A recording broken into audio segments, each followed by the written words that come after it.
ऐसी है जिसके पास दुनिया की हर समस्या का समाधान है।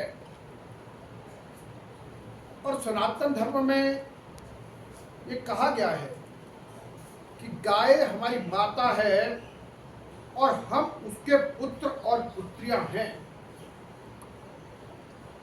ये सब होने के बावजूद अनेक प्रकार की सामाजिक बुराइयां आज व्याप्त हैं और जिनको दूर करना, निराकरण करना समाज के जागरण के बिना हो नहीं सकता।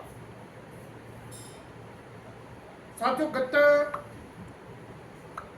लगभग महीने 2 महीने में हिमाचल प्रदेश में गौ तस्करी के अनेकों मामले ध्यान में आए हैं।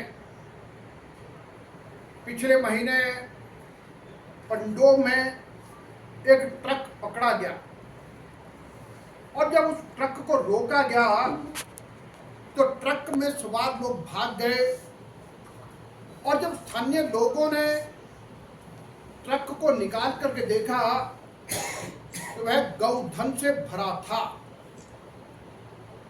और उसके पश्चात गत सप्ताह मनाली के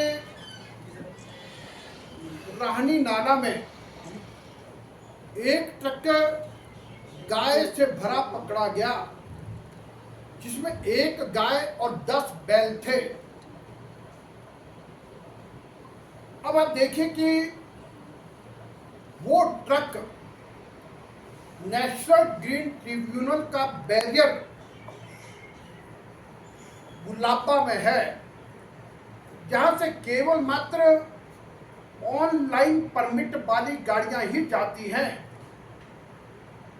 और वर्तमान समय में जब से अटल टनल रोहतांग प्रारंभ हुई है, ट्रक और बड़ा ट्रैफिक अटल टनल से जाता है, लेकिन वह ट्रक रात के 12 बजे गुलाबा के बैरियर से क्रॉस होता है।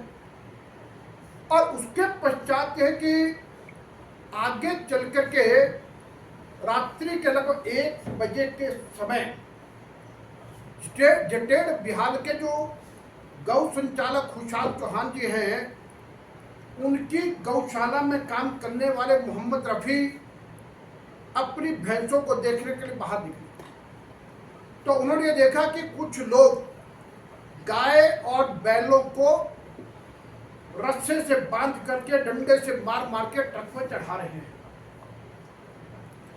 तो उनको लगा कि मैं अकेला जाऊंगा तो समस्या हो सकती है। तो उधर ही आसपास कुछ टेंटों में 4 स्थानीय नौजवान थे, जिसमें शायद 2 बुरुआ गांव के थे, 2 नौजवान अलेव गांव के थे। उन 4 को जगाया और इन 5 लोगों ने मिल करके फिर मढ़ी में ही ढाबा चला रहे पलचान पंचायत के पूर्व प्रधान सुंदर सिंह ठाकुर जी को जगाया और फिर गाड़ी लेकर के उस ट्रक का पीछा किया। तो राहनी नाला के पास ट्रक के आगे इन्होंने अपनी गाड़ी खड़ी कर दी और एक पुलिस का जवान भी साथ ले गए। तो 3 लोग भाग गए और ड्राइवर पकड़ा गया। और फिर जब उसका डाला निकाल के देखा गया तो वह गाय से भरा ट्रक था। और उसके पश्चात जब ड्राइवर को पूछा गया तो बुरुआ के उस नौजवान बच्चे ने कहा, कहाँ जा रही? उसने कहा, पद्म लेक के लिए जा रही है। तो उसने कहा, फोन पर बात करते हैं। नाम नहीं बताया। जब ले वाले से फोन पे सौरभ ने बात की तो उन्होंने कहा कि भाई अब हम तो पहुंच गए हैं ड्राइवर के नंबर से। तो उसने कहा, आ जाओ। तो सौरभ के मुंह से निकला कि कहाँ आ जाओ? तो उस व्यक्ति को संदेह हो गया कि भाई उसको ड्राइवर को मालूम है कि कहाँ जाती है। तो उसने फोन काट दिया। और उसकी प्रकार से लगभग गत 6 महीने में लाहौल स्पीति में 7 घटनाएं गौधन से भरे ट्रक और जीपों को लेकर के पकड़ी है, जो विश्व हिंदू परिषद के कार्यकर्ताओं ने पकड़ा है। और जिसमें से शायद 2 घटनाएं अभी गोंधरा पुलिस स्टेशन में है, 2 केलोंग पुलिस स्टेशन में है, 1 पांगी पुलिस स्टेशन में। ऐसी लगभग 7 घटनाएं।